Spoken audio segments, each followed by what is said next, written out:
कितनी बार मर चुके हो? बोले बाबा बोले हम तो अजर अमर है, हम नहीं मरते। क्यों? ऐसी कौन सी बूटी खाई जो तुम अमर हो? बोले बाबा बोले अमर नाम की अमर कथा सुनी है। सती बोली फिर तो तुम डबल कपटी हो। क्यों? क्योंकि वो कथा तुमने अकेले अकेले सुनी, मुझे नहीं सुनाई। बोले बाबा बोले सती सुनना चाहती हो कथा को? सती बोली हाँ बिल्कुल सुना दो। बोले बाबा ने एक जंगल को खाली करवाया और जैसे गए आसन लगा के बैठ गए। और एक बात की सुनो सती, जब हम तुम्हें कथा सुनाएं तो तुम्हें बीच बीच में हुंकारा देना पड़ेगा। सती बोली बिल्कुल। बोले बाबा आसन लगा करके बैठ गए और जिस वृक्ष के नीचे आसन लगा करके बैठे थे उसी वृक्ष की खोमे को तोते का अंडा रखा हुआ था। अब भोले बाबा ने डमरू को बजाया, जितने भी पशु पक्षी थे वो तोड़ गए। अब अंडा तो नहीं उड़ सकता, वो उसी घोंसले में रखा हुआ था, उसी वृक्ष की खो में। भोले बाबा कथा सुनाने लगे और जब कथा सुनाने लगे भगवान की ऐसी कृपा हुई, वो अंडा फूट करके उसमें से बच्चा निकल आया।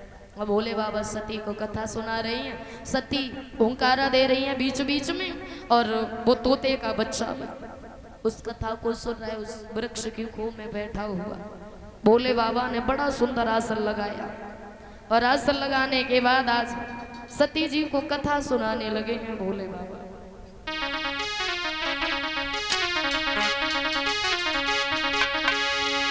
कि अमर नाम की अमर कथा जब कही सुनी शिव पार्वती और उमा संग में लगाया सनवा बैठ गए कैलाशपति।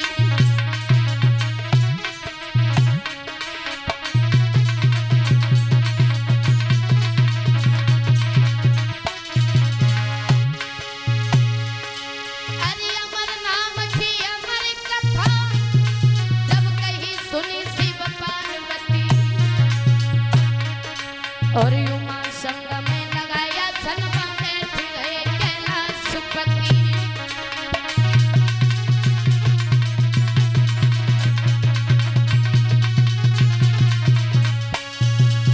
कथा सुनाने लगे सती बीच बीच में हुंकारा देने लगे और जब कथा सुनाई आदि कथा सुन पाई और आदि कथा सुनने के बाद सती जी सो गई।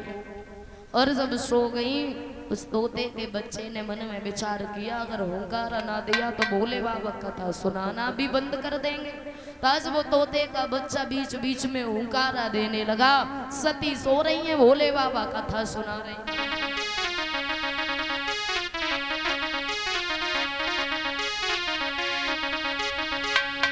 उमा संग में भोले बाबा और बैठे आसनवा रे, सती संग में भोले बाबा और बैठे आसनवा और अमर कथा जब लगे सुनाने गौरा के भरता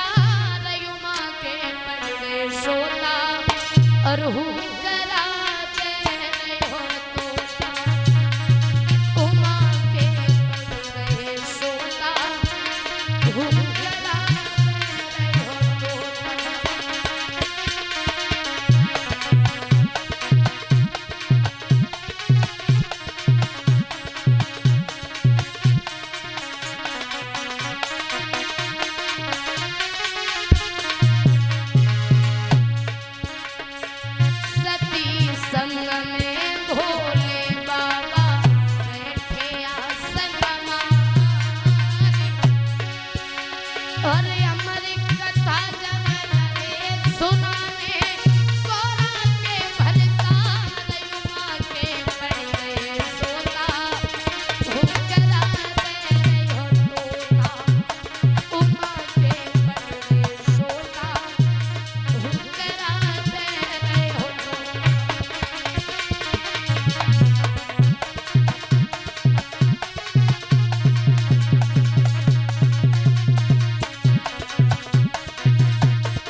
भोले बाबा कथा सुना रहे, वो तोते का बच्चा बीच बीच में हुंकारा देने लगा। मेरे भैया इधर जब कथा सुनाई और पूरी कथा सुनाने के बाद जयकारा लगाया बोलिए सियावर रामचंद्र भगवान की। और जैसे ही जयकारा लगाया सती जी बड़बड़ा करके उठी। बोले बाबा बोले सती अब क्रोध मत करना, क्यों? अब तुम अमर हो गई, अमर कथा सुन ली। सती बोली क्षमा करना। बोले बाबा मैं तो सो गई थी। मतलब सती इतना झूठ कब से बोलने लगी? सती बोली बोले बाबा मैं झूठ नहीं बोल रही हूँ, सच कह रही हूँ, मैं सो गई थी। बोले बाबा बोले सती अगर तुम सो गई थी तो फिर जे बताइयो से बीच बीच में हुंकारा कौन दे रहा था? सती बोली मुझे तो नहीं पता। बोले बाबा ने दोनों नेत्र बंद किए और जैसे देखा तो उसी वही तोते का बच्चा उस वृक्ष की खो में बैठा था। भोले बाबा को क्रोध आया और भोले बाबा का क्रोध नहीं सहन कर पाया, बेचारा उस वृक्ष की खो में से निकला, उड़ने लगा, भागने लगा। भोले बाबा उसके पीछे पड़ गए और जब उसके पीछे पड़ गए भोले बाबा ने अपना त्रिशूल छोड़ दिया और एक बात कही, जहां पर ये तोते का बच्चा रुकेगा वहीं पर इसकी मृत्यु हो जाएगी इस त्रिशूल से। तो आज वो तोते का बच्चा बेचारा उड़ता उड़ता पहुंच गया व्यास जी की कुटिया। व्यास की पत्नी थी जिनका नाम था बिटिका। बिटिका छत पर खड़ी हुई थी और जब नींद आती है तो जमुआई आती है, मुंह खुल जाता है। और जैसे ही बिटिका को जमुआई आई उस तोते के बच्चे ने मन में विचार किया यहाँ से अच्छी जगह और कोई नहीं मिलेगी छुपने को। ताज बिटिका के मुंह के द्वारा गर्भ में प्रवेश कर गए और जब गर्भ में प्रवेश कर गया इधर भोले बाबा का त्रिशूल व्यास जी की कुटिया के बाहर रुक गया। भोले बाबा के बोले सुनो व्यास तुम्हारे घर में हमारा चोर है। भोले बाबा की बात सुन करके व्यास जी बोले कैसी बातें कर रहे हो?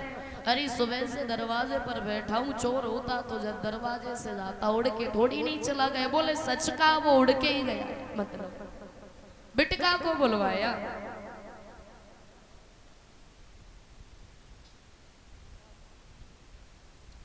बिटिका को बुलाया। बिटिका कहने लगी महाराज सुबह से ऐसा लगता है जैसे हमारे मुंह के द्वारा अंदर पेट में कुछ चला गया, समझ गए? तो आज तलवार हाथ में दी और भोले बाबा से एक बात कही, सुनो बाबा आप हमारी पत्नी को भी मार दो, तुम्हारा चोर भी मर जाएगा, न रहेगा बांस न बजेगी बांसुरी।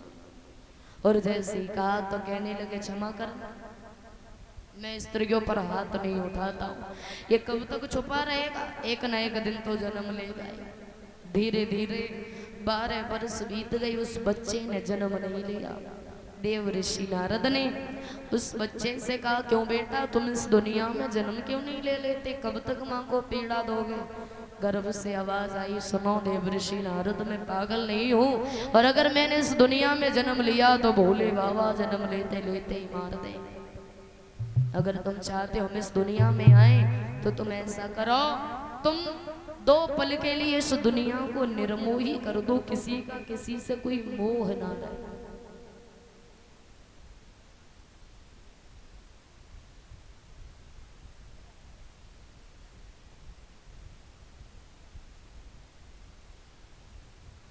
इधर देव ऋषि ने वैसा ही किया, 2 पल के लिए इस दुनिया को निर्मोही कर दिया।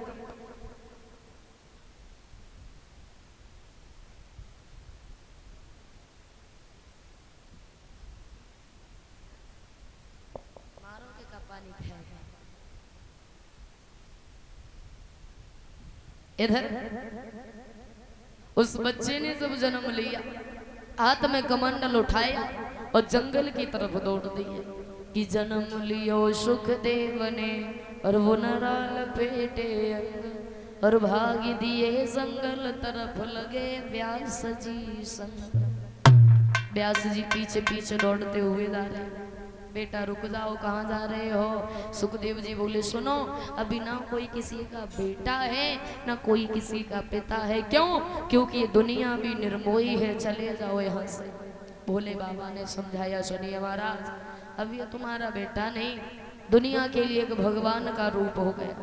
आज